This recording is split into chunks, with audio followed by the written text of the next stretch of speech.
Hello, everyone, and welcome to the Childhood Obesity Workshop, where we talk about ways we can encourage a healthy life and future for our loved children. First, we're going to talk about three interesting childhood obesity statistics. The first one is 1 in 5 children and adolescents are overweight or obese. Another is from the years 1980 to 2013, the global prevalence of childhood obesity has increased 47.1%. This is a significant statistic because obesity can lead to different illnesses. And the last statistic we're going to talk about is obesity prevalence in Hispanic children is higher than any other ethnicity at 25.6%.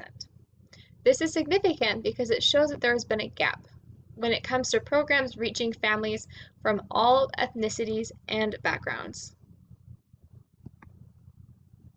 Next, we're going to talk about briefly why childhood obesity is a concern. I'm going to start by saying that healthy looks different on different people.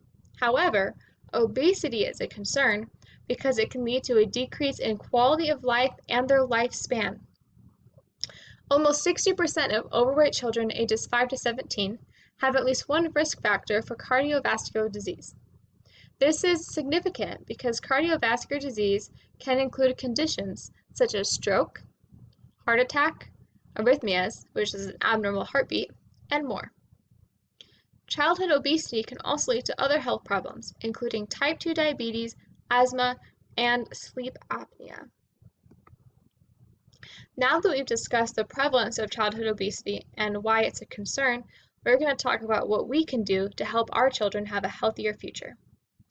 An important place to start as guardians is ourselves, because children often learn healthy or unhealthy habits from our examples.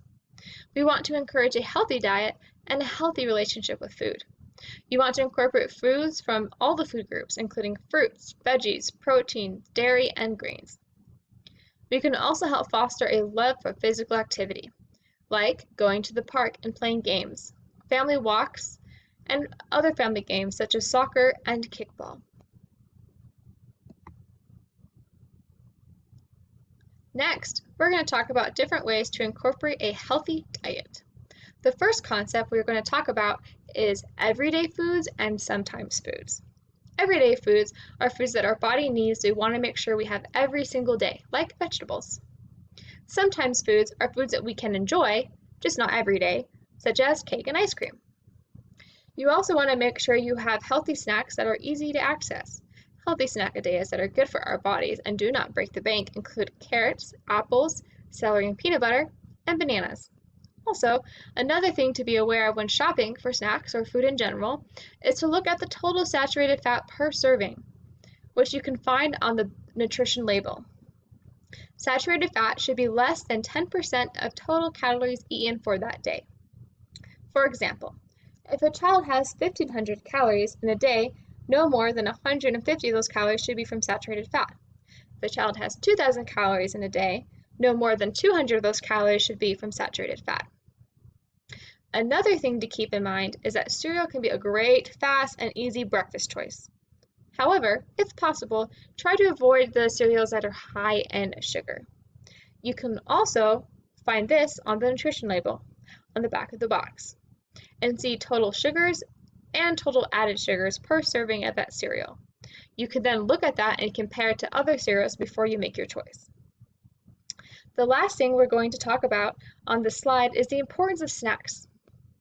Giving your child a snack is great. However, we want to avoid grazing. An example of grazing would be giving your child a bowl of goldfish or Cheerios and letting them snack on it throughout the whole day.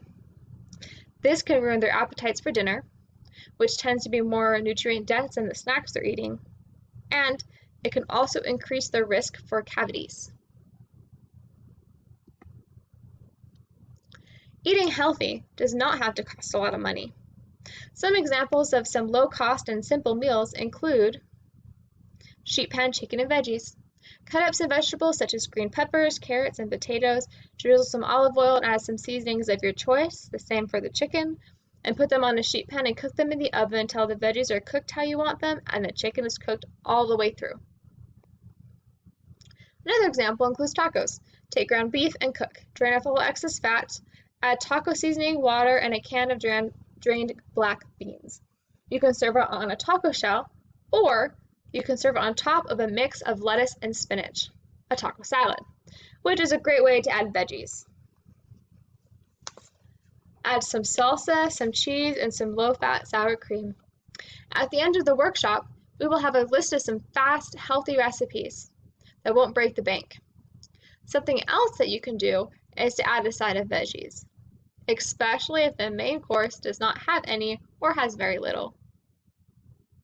You can steam vegetables, such as broccoli, and add some seasonings, like salt or garlic salt, pepper, top it off with just a little bit of butter. Something else to look out for is when buying bread, look for whole grain instead of white.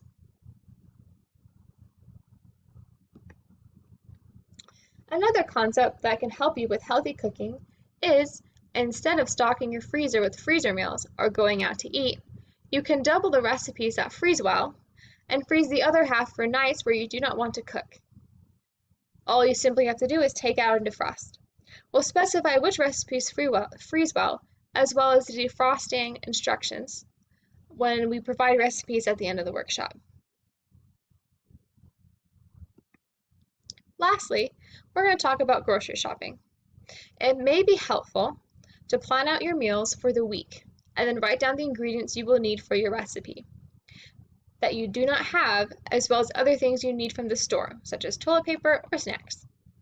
This will help you out so you do not have to keep going to the store throughout the week, and will keep you from buying extra things you do not need, which will help you bring down the cost of your grocery trip. Thank you all for coming to this workshop, and we hope to see you at our next class where we'll talk and learn different basic cooking techniques.